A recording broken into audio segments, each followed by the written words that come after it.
Alô pessoal, sejam todos muito bem-vindos a mais um vídeo do Clube FII. E hoje a gente vai conversar sobre o Fundo Rio Bravo Renda Educacional, código de negociação RBED11. Esse é um fundo multi-imóvel atualmente com 5 imóveis e locados todos eles para a Cogna, que é o novo nome da Croton. Antes da gente olhar como ele está hoje, eu vou explicar um pouquinho da história dele para poder fazer sentido. Esse fundo ele começou com outro nome lá atrás, antes até de ser gerido pela Rio Bravo, que é a atual gestora. Ele se chamava AEFI11, o nome dele era AESAPAR. Ele tinha 2 terrenos, um em Cuiabá, outro em Campinas, que seriam construídos para a Anhanguera Educacional. Em determinado momento, até antes das obras começarem, a Anhanguera foi adquirida pela Croton. E, por questões do CAD e interesses próprios da Croton, esses terrenos não seriam mais desenvolvidos. A Croton seguia pagando o aluguel, como era o contrato da ESAPAR, porém sem fazer a construção dos imóveis, como era previsto. Depois de muito tempo de negociação, a Rio Bravo precisou fazer uma alteração de regulamento, convocou os cotistas aprovaram essa alteração. Então, em vez do fundo ser um fundo de 2 terrenos, ele poderia operar em qualquer imóvel educacional, e aí foi feita uma permuta com a Croton, aonde o fundo entregou os terrenos à Croton, transferiu os terrenos para a Croton e, em contrapartida, recebeu 2 imóveis já prontos. Claro que houve um ajuste financeiro, porque, claro, imóvel pronto versus terreno tem valores diferentes, naturalmente. E, mais recentemente, em dezembro de 2019, o fundo fez a sua segunda oferta pública. E aí, com isso, ele juntou capital e adquiriu mais 3 imóveis. Agora sim, vamos dar uma olhada? Bom, pessoal, então para a gente conhecer um pouquinho mais do fundo, basta a gente colocar aqui um pedacinho do código ou do nome do fundo. E a gente vai ver algumas características dele. Aqui as principais. O fundo ele começa em setembro de 2011, tá? Lembrando que o gestor hoje é Rio Bravo, porém isso apenas desde dezembro de 2017. Até então ela estava sob outra gestão, né? O fundo estava sob outra gestão. Ele tem uma representatividade no IFIX de 0,37%, não é um fundo tão grande assim, tá? Cerca de 9.500 cotistas, a gente vai ver isso um pouquinho mais à frente.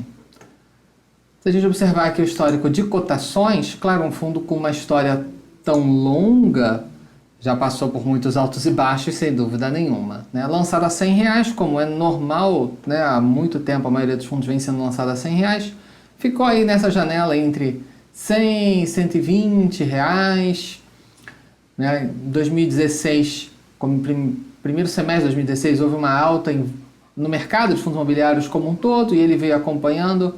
Chega a bater ali na base de 180 em 2018. Vamos dar um zoom aqui melhorzinho, só para a gente poder enxergar melhor. Então, 182. Tem uma queda até 120, uma queda até razoavelmente rápida. Chega a recuperar os 180, 187 agora. Mais uma quedinha. Bate 184 na virada do ano. Dá um zoom aqui mais próximo ainda, né? 185. Depois, como quase todos os fundos imobiliários, cai no começo da pandemia, se recupera com uma agilidade. Um dos motivos dessa resiliência a gente pode apontar é o fato de que os contratos são atípicos, então o inquilino não tem a possibilidade de renegociar esses, de pedir um desconto ou alguma coisa assim. Inclusive, se ele quiser rescindir, ele tem que pagar todo o aluguel vigente ainda, né? Vencendo ainda. Aqui a gente tem o histórico, a gente vê sem grandes variações, era só apenas a correção anual do aluguel daqueles terrenos. Aqui em dezembro é quando a Rio Bravo assume, segue ainda com a mesma estrutura, até que há a troca dos imóveis.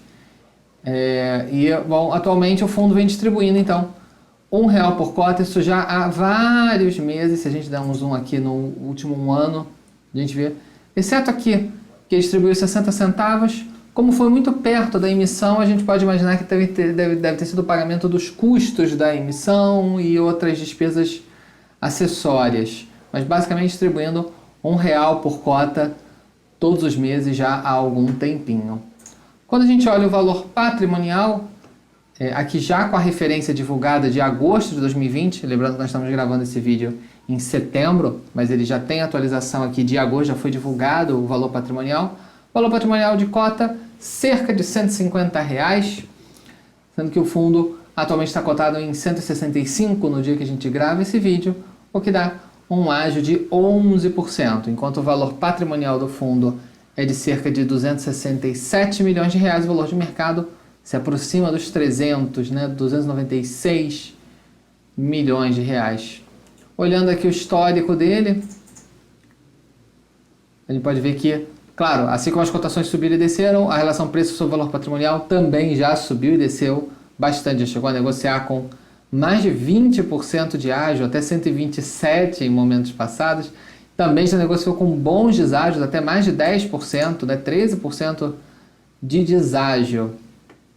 Então já variou bastante, o que é natural pelo longo tempo de vida desse fundo e das várias fases, digamos assim.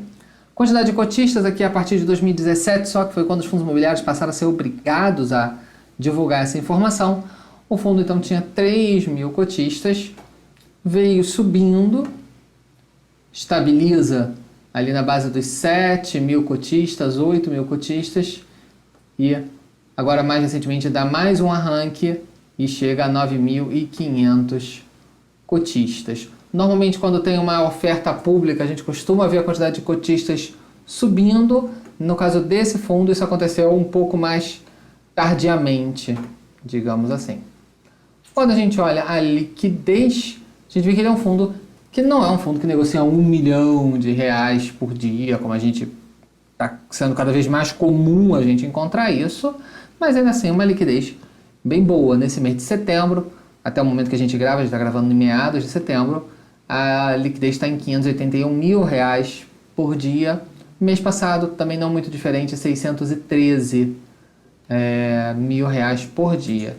Se a gente analisar o histórico, a gente vai ver que sim, no começo ele tinha ele já tinha essa média, o que é normal. Nessa época a gente estava numa hype dos fundos imobiliários, eles estavam muito na moda, digamos assim. Depois o mercado dá uma secada, que a gente tem ali altas taxas de juros, as cotações caindo, então a média cai ali até para abaixo de R$100 mil por dia, que na época nem era tão ruim assim. A gente tem que lembrar que era um mercado também muito menor. 2017 a Rio Bravo assume, a gente vê uma leve melhora na liquidez, e aí sim, a partir agora de 2019 a gente vê a liquidez subindo 300, 400, 500 mil, 600 mil por dia, chegando até quase 800 mil de média diária. Quando a gente olha o volume de negociações, né, é um indicador que eu sempre gosto de dar uma olhada, porque às vezes a liquidez pode ser alta, mas é porque são algumas poucas negociações que podem estar puxando esse volume financeiro, então vale a pena dar uma olhada na quantidade de negócios. Então a gente vê muitas coisas rodando aqui, 5, 6, 4 mil negócios por mês. Então se a gente divide por 20 dias úteis, estão 300 negócios por dia, 200 negócios por dia. Então não é um fundo muito líquido, que de repente vai entrar com uma posição um pouquinho maior. Convém repartir essa movimentação em vários dias, em várias semanas, e comprando aos pouquinhos, para não pegar um deslize de preço, mas acabar pagando mais caro. Quando você fragmenta, você consegue comprando mais aos pouquinhos sem deslocar o preço. Vamos dar uma olhada no último relatório, divulgado em meados de agosto, né? Vacância, claro, zero, são 5 imóveis todos totalmente locados. Um dividend yield analisado de 7,3% ao ano, claro. Aqui ele fala, claro, sobre a realidade do fundo hoje em relação ao quadro da Covid-19, o que o fundo ele passa bastante liso por isso, bastante sem problemas, por causa dos contratos atípicos que trazem uma solidez, uma previsibilidade muito grande. Além, claro, do fato que a Croton é uma empresa muito grande, com risco de crédito muito bom. Aqui ele comenta as últimas aquisições do fundo, 3 imóveis todos em Minas Gerais, que são da bandeira Pitágoras, também do grupo da Cogna.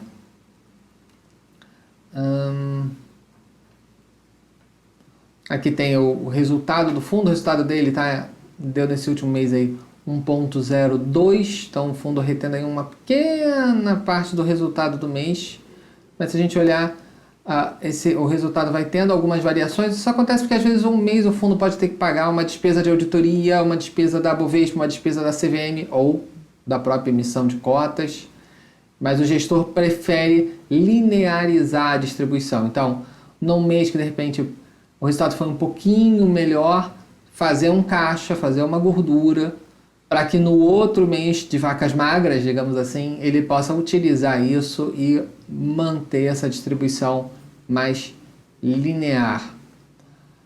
Aqui comenta sobre a liquidez, que a gente já tinha comentado.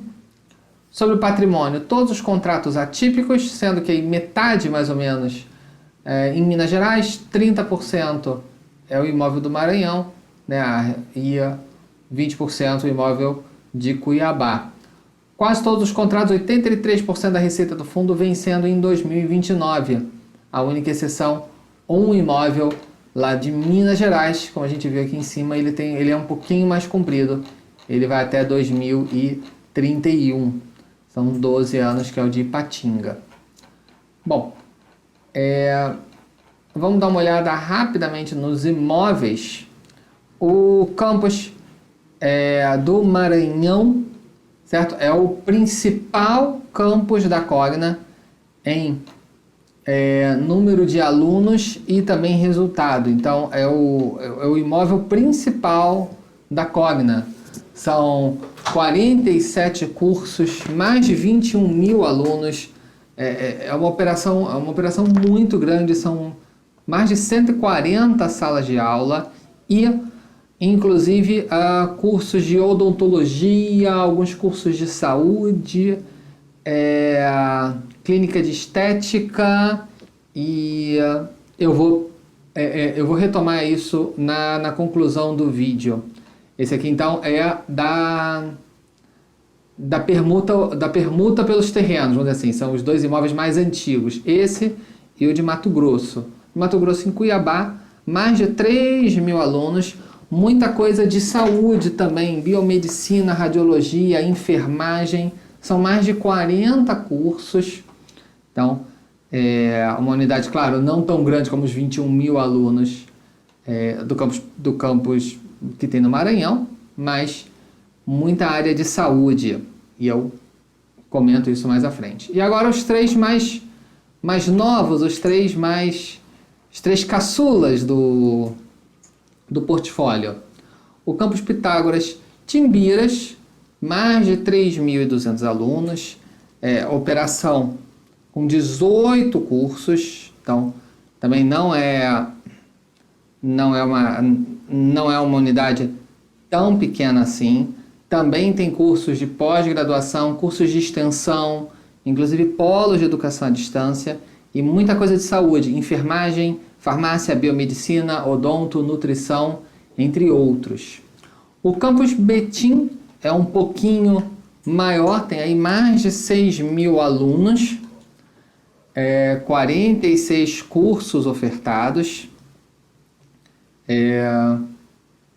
e uma área bruta locável aí de mais de 24 mil metros quadrados. Um ponto interessante é que esses dois imóveis, essas duas torres, têm entradas em separado, ou seja, se em algum momento a Cogna quiser devolver uma torre e ficar na outra, o fundo consegue alocar essa torre para outra faculdade ou vendê-la em separado, né? O fundo precisa estar obrigatoriamente operando apenas no ramo educacional, então ele teria que colocar uma outra faculdade, ou uma escola, ou um curso, alguma coisa assim, ou claro, poder vender separadamente, porque eles têm portarias separadas. E o campus Pitágoras Ipatinga, né, é o terceiro que foi adquirido. Ele está na cidade de Ipatinga, que é uma das 10 maiores cidades em população de Minas Gerais. E essa unidade está lá com mais de 3.000 alunos, 45 cursos, não só de educação presencial, como também EAD. E o foco principal é curso de Direito e Engenharia, como por exemplo Civil e Mecânica. Então, pessoal, gostaram de conhecer um pouquinho mais sobre esse fundo? Espero que sim. Até para esclarecer, boa parte dessas informações sobre os cursos que tem em cada imóvel e tudo mais, isso a própria Rio Bravo informou nos fatos relevantes de junho de 2019 e dezembro de 2019. O primeiro sobre os 2 imóveis mais antigos e o de dezembro sobre os 3 imóveis subsequentes. Então, lá tem mais detalhamento sobre os cursos de cada um. E por que eu fiz questão de chamar tanta atenção para os cursos da área de saúde? Para quem não sabe, eu sou formado em letras e, claro, por causa disso eu acabo aprendendo um pouco sobre a estrutura da educação e tudo mais. No ramo da educação a gente tem um jargão, até peço desculpas da palavra talvez um pouco mais chula, mas existem as carreiras que são conhecidas como cuspigis, que são aquelas que não exigem laboratórios, não exigem grandes estruturas, como por exemplo letras, direito, história, filosofia, sociologia, entre outras. Não demandam grandes investimentos. São salas de aulas, auditórios, uma biblioteca, ar-condicionado e acabou. Já os cursos da área de biomedicina, as áreas biomédicas, como chamam, como odonto, como enfermagem, nutrição, medicina, etc., demandam muitos laboratórios, demandam muitas estruturas complexas, muitas particularidades, até às vezes na própria construção do prédio, são necessárias certas adaptações para que os alunos possam ter as suas aulas mais práticas. Então, um prédio alugado para uma faculdade que tem carreiras cuspigis lá dentro, novamente peço desculpas pelo termo, talvez não tenha tanta preservação futura, porque é fácil daquele inquilino, ou é mais fácil aquele inquilino sair dali. Quando a gente tem operações da área de saúde lá dentro, carreiras da área de saúde, é bem mais difícil daquele inquilino transportar aquela operação para outro prédio. Não é uma operação tão fácil de ser retirada. Por isso eu fiz questão de destacar que esse fundo tem sim, não todos os prédios, mas várias operações de saúde lá dentro. Ou seja, é mais difícil que a Cogna queira sair no futuro. Tá bom, pessoal? Espero que vocês tenham gostado. Um forte abraço e até a próxima. Tchau, tchau!